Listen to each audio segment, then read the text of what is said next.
think you really need to hear this next speech. Let's welcome Benjamin Weiss, who will tell us why he didn't have a phone until the second semester of his freshman year.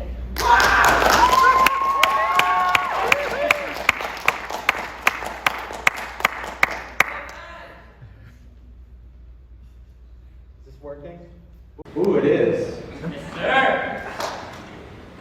Near the start of the second semester of my freshman year of high school, my parents gave me an iPhone. Now, to many, that may seem very late to get an iPhone. To some, that may seem very early. My parents had wanted me to have my own iPhone since the start of high school, but I was planning on obtaining my iPhone at the end of my sophomore year. I was against having an iPhone because throughout school, I always saw kids using their technology to become virtually brainwashed, sleep-deficient phone addicts with a highly questionable work ethic, resulting in discomfortingly low grades and incredibly short attention span. Me and my all A grades wanted none of that. But looking back now, getting my iPhone by the end of my sophomore year as I wanted would have been way too late to survive and thrive in high school for three main reasons. 1, modern smartphone required classes. 2, general communication. And 3, my expansive extracurricular club culture. Reason number 1, modern smartphone required classes. Nearly every class I attend at this high school secretly requires a mobile device to use multiple times a week for short and practical purposes, such as scanning QR codes, taking pictures, translating for language classes, submitting work on its learning, and web quests. Now, the school system has provided plenty of Chromebooks for students to complete most digital tasks besides scanning QR codes and taking pictures. So without a smartphone, I would always be the only one in my class to lift my Chromebook up with its mounted camera and awkwardly walk to the front of the class where the smartboard is and try to scan the QR code with my Chromebook while unintentionally blocking everyone behind me also trying to scan the code. My required method definitely worked, but established a key difference between me and the average high school student. The difference of a smartphone.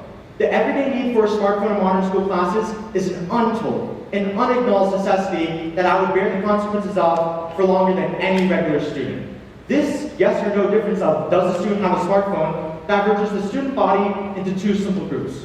Those with a smartphone and those without. The students without a smartphone, being the much smaller group, will face multiple challenges as a result of the technological barrier that was formed by smartphone requirements and expectations. Reason number 2, general communication. I think the main reason my parents wanted me to have a smartphone was just so they could contact me and I could contact them anytime and any place. They just want to show I'm safe and I can call them when I need them. But this caliber of digital communication has multiple applications across all types of people present online, like friends, family, group members for student projects, and even strangers. These days, most, if not all teenagers, are constantly rapidly communicating with each other whenever and wherever via their smartphones. They're sending compliments, pictures, screenshots, videos, notices, links, information both public and private, memes, questions, requests, insults, threats, test answers, anything and everything across various social platforms such as Snapchat, Instagram, iMessage, WhatsApp, Discord, Twitter, Reddit, 24/7. This is the modern digital communication ecosystem we live in today. Even if some of us may not fully participate in it, it exists and it can have major effects on teenagers in an unlimited number of ways. My previous decision to not be a part of this massive, frivolous yet ruling system had left me separated, I was ostracized from my peers and detached from the local online culture present at the school that grows at the hands of students alike. And my decision left me out of the know. I never was in the know. That means I never knew who was dating who had a breakup with who got in a fight with who and why, who got in trouble for what. I missed out on all the signature teenage drama and gossip very early on, and I, in turn, developed a healthy distaste for such premature and trivial matters. My focus is now elsewhere, in the realms of productivity, personal growth, achievements, and more fulfilling prospects. This type of goal-oriented aimed concentration is often not present in average high schooler, as you can imagine. They rather indulge in instantaneous self-satisfaction by constantly consuming bite-sized content on applications like TikTok, Instagram, and Snapchat, effectively doom scrolling, wasting their time that could have been spent towards something meaningful. It's very unfortunate, but the only thing we can do to fight this electronic epidemic is to individually act intellectually mature by utilizing effective practices on self-control and to become consciously sophisticated by way of awareness and knowledge about the damaging grasp of digital issues and internet addiction. Reason number 3, my extensive extracurricular club culture.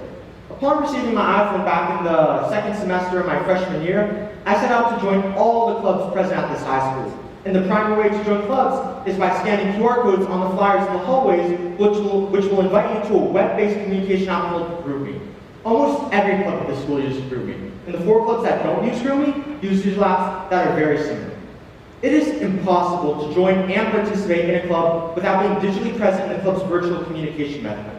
In my first semester, I tried to join clubs without a smartphone, but would never work out due to me missing out on digitally exclusive information like meeting times or reschedules that would be posted in communication apps like GroupMe. I remember the first club meeting without a smartphone I attended.